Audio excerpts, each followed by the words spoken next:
د ملي دفاع وزارت لخوا تازه او مهم خبره ده چې د ملي دفاع وزارت څخه تازه او مهم خبره سره جزئیات ویډیو کې وګورئ او چینل هم سبسکرایب کړئ. سلام درنو لیدونکو، ستړي مشئ. کو چیرې مو زموږ یوټیوب چینل نه وي سبسکرایب کړی نو تازه پر وخت د خبرونو مطالبه لپاره در سره سبسکرایب کړئ.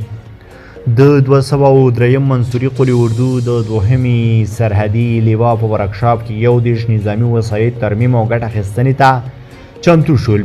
د 203 منصوري قلي اردو اړوند دوهمي سرحدي لیوا کې 11 نظامي وسایط د یادې سرحدي لیوا د مسؤلینو په هدایت سره ترمیم او ګټه اخیستنې ته چمتو شول. دغه وسایطو کې 22 حموي ټانګونه، 15 انټرنیشنل موټر او 4 رینجر موټر شامل دي چې د یادې لیوا په تخنیکي ورکشاپ کې تازه ترمیم شول.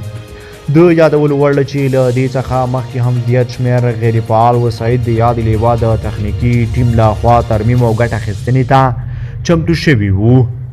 د امریکا د افغاني ولسمشر ډونالډ ټرمپ د زنداني کېدو عکس وروسته له هغې خپور شو چې نوموړی د جورجیا ایالات له یوه زندانه له 20 دقیقې بند څخه وروسته د $200,000 په ضمانت خوشي شو.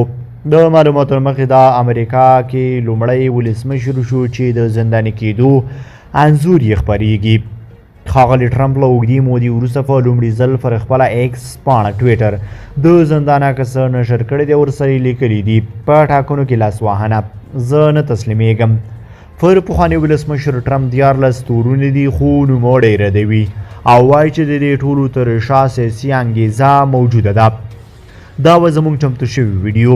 که تاسې په دې ویډیو اړه څه نظر لرئ نو کمنټ کې راسره شریک کړئ او د لا ښکلو ویډیوګانو لپاره در سره زموږ یوټیوب چینل سبسکرایب کړئ.